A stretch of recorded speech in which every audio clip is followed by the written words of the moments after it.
Good day guys. Pero tayong re-repairin ngayong cellphone. Ang model niya is Realme 5i. So ang problem niya is magpapalitan tayo ng LCD. Ito yung nangyari sa LCD niya, durog. So meron na akong existing LCD dito sa katabi. Naalala nyo ba guys yung sinasabi kong LCD ko dati na di ko alam kung anong model, na ibinigay lang sa akin din ng aking hipag. Sabi niya di niya nagamit kasi mali order niya, ibigay sa akin. So yun, test natin kung pasok dito, kasi kinumpare ko ito yun, no? Yung Morpet, kinumpare ko naman dun sa lumang LCD na di na rin to original halos parehas. So tingin ko gagana to. Ayan. Paresa-paresa itsura Yan. Kabit na natin to. Test natin kung working. Ayan, fit naman. Fit na fit. Ayan.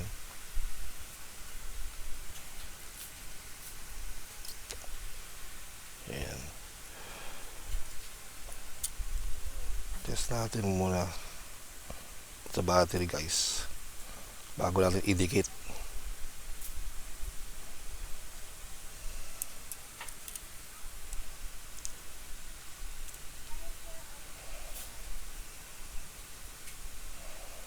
Ayan, test tayo ng battery.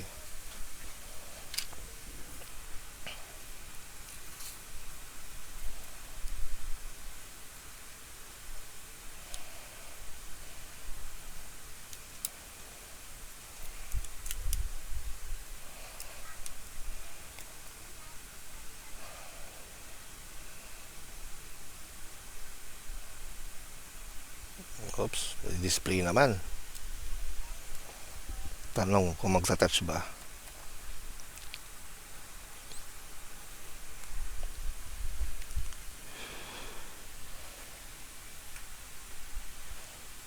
Ayan. So may display naman siya. Wait lang natin, mag-boot siya.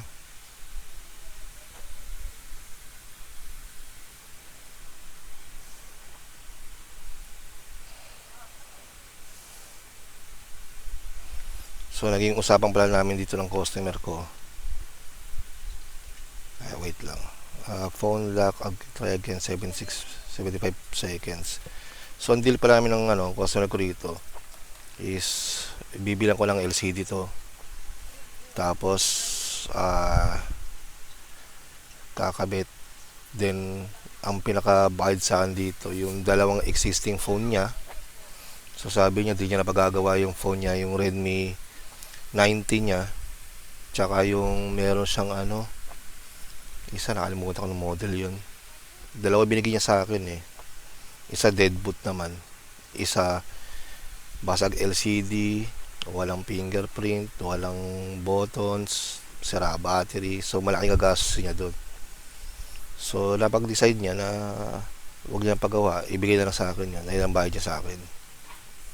Sabi ko sige, pakiga ko, kasi pwede kong gamitin katayan yun. At the same time, may pinapatingin din sa akin laptop siya.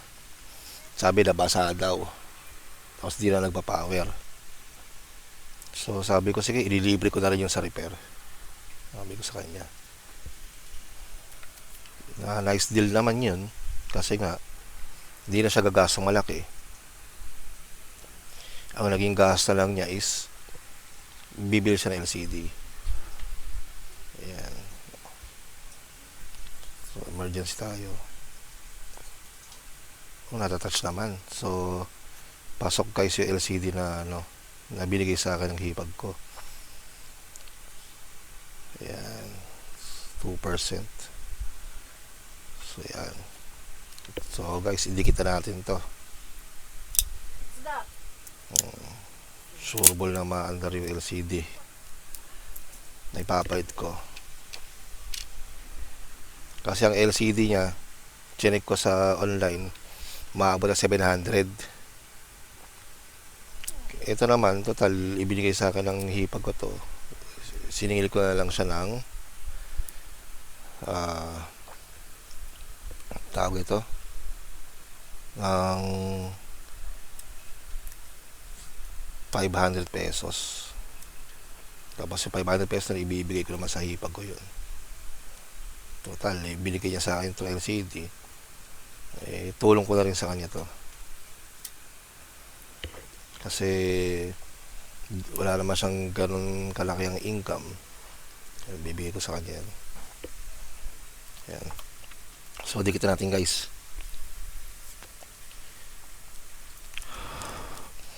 O nga pala, kung bago ka sa aking channel, napadaan ka o nakita mo, hinahanap mo yung mga ganitong repair tutorials, pwede bang hingin ko sa inyo na mag-subscribe kayo at pakiclick yung notification bell as ilagay nyo sa all para update kayo sa latest video updates ko. Yan. Ito nga rin pala tong cellphone na to is palit na rin pala LCD dati nito. So yung technician nagpalit ito, sigurado binalik yung takip ng earpiece. Ayan. Tapos hindi rin maganda yung pagkakadikit niya. Patak-patak lang dito sa gitna, oh. Dikit niya.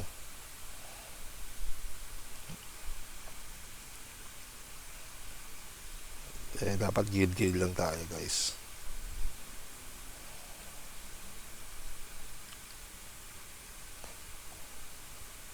Oops.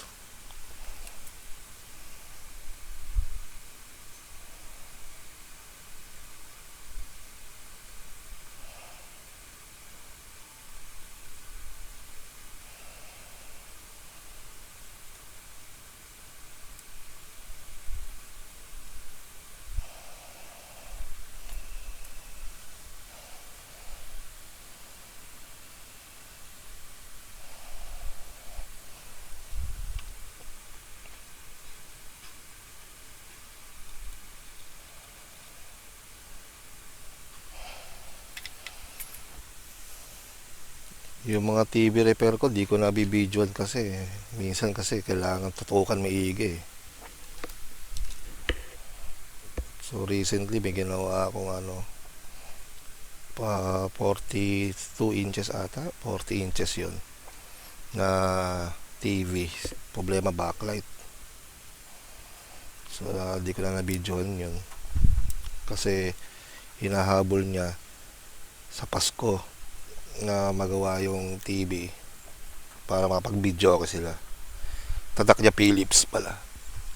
So, umabot naman tayo. Sakto naman na 24 ang ginawa natin. Nung ginawa natin yon is hindi naman nag-back job. Okay naman. So, nagpalit tayo ng doon. Ng tatlong pirasong ilaw. Kasi sabi ko, ang suggest ko sa customer ko noon is pagpalit tayo ng buong backlight, yung mismong kompletong backlight. Sabi niya mahal nasa 1,000 yung canvas namin.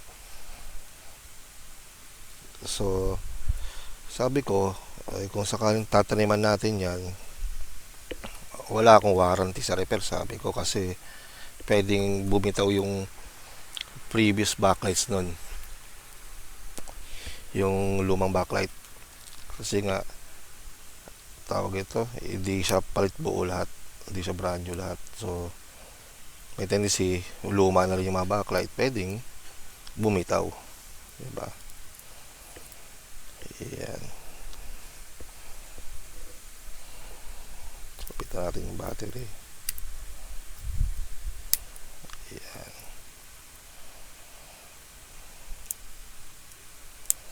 ganyan. Tapos kabit na rin natin yung takip sa likod.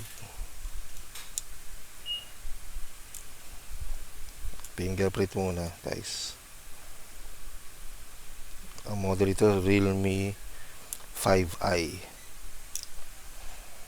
Ayan. Ang dami nagpapagawa ngayon sa akin. siguro nakadagap ng maraming bonus, kaya may mga pambili sila mga pyesa.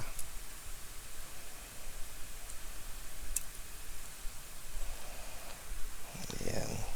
Tapos mamaya may gagawin din akong TV malaki, 55 inches naman. Problema backlight din. Sinabi ko rin sa customer ko, o-order natin ng backlight yan kung sakali. Titilan ko yung model. Pero sabi, taniman ko na lang dito ng bombilya para magamit na lang dito. So, paki-comment down below kung magkano singilan nyo sa pagpalit ng backlight ng TV na 55 inches sa mga Pinoy technician dyan.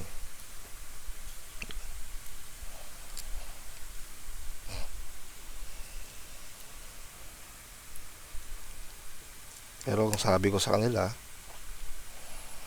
kung hindi natin papalitan, kung magtatanim tayo, wala tayong warranty sa iba. Kung bumalik lang after 2 months, mapundi na naman siya. Sabi, sige lang daw, repairing lang, igaw daw. Mukhang andyo dyan na nga labas, oh. Pero sana hindi nila nabasag yung LCD nun, kasi didala lang sa e-bike eh.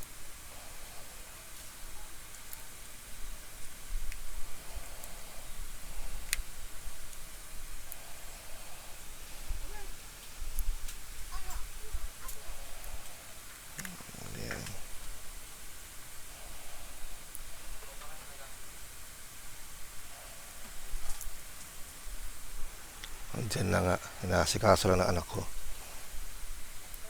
Tropa kasi ng anak ko yun eh. Shoutout pa kay Ronan Torres. Ayan. So, bali ito.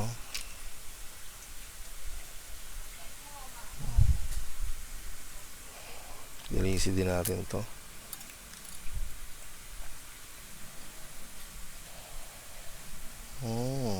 May crack yung salamin. Crack pa to, gas-gas oh.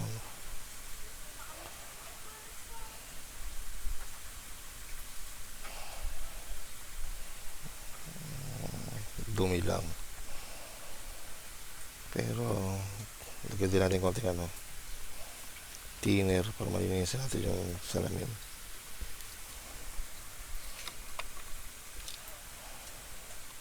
Kasi lalabas din kasi yan eh.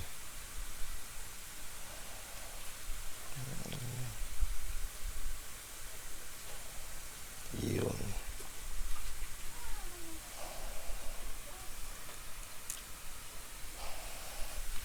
Gusto kabit natin ito. Replacement na rin tong casing nyo. Hindi na rin original. So yan.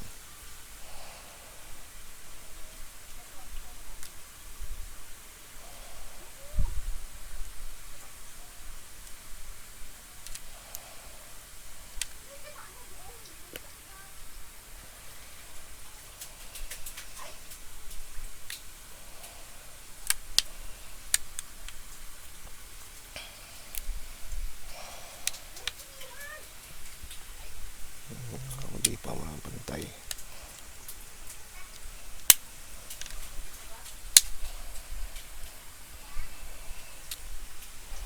Ito mahirap sa replacement na eh. Hindi sumasakto yung mga pindutan eh.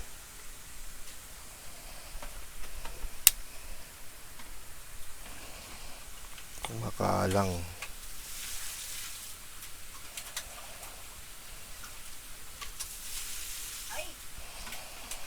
Baba kasi na naman natin ito.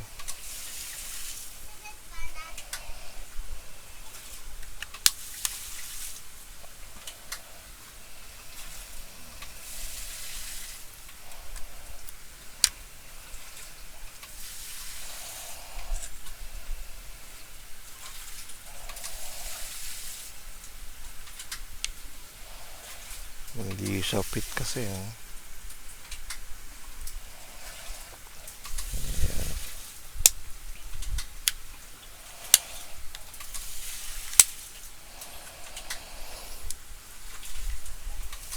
Yung back case niya.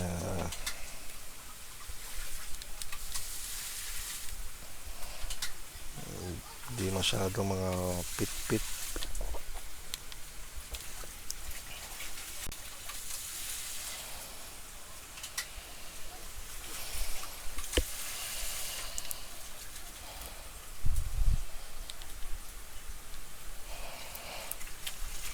Kaangat sa mga gilid.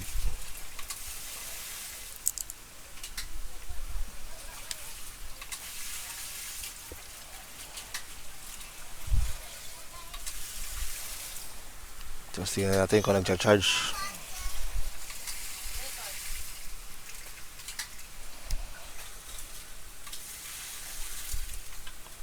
Nag-charge naman guys.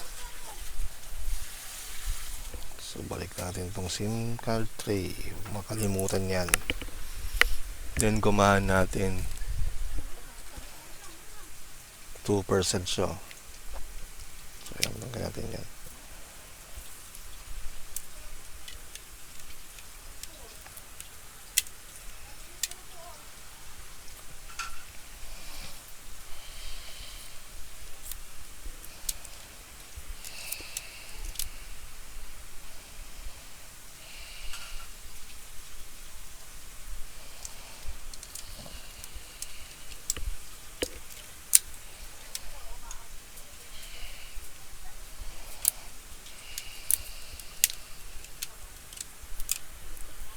Ayan guys.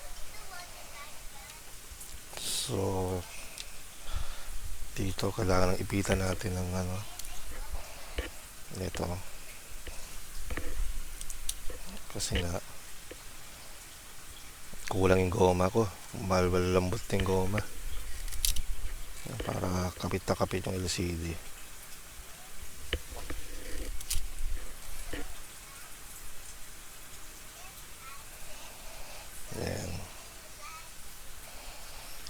Ayan, so guys, kung nagustuhan nyo itong mga video na to, higing sana mag-subscribe kayo ha. Ayan, iwarog ko lang ito. Ayan o, charging siya. Excuse. 3% yan. So, patutuloy lang natin to. Then, pwede natin ibigay sa customer to ulit. Ayan.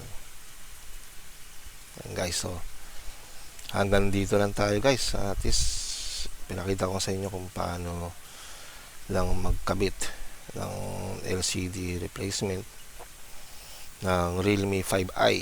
Ayan. So guys, hanggang dito na lang tayo. Hanggang sa muli. Paalam.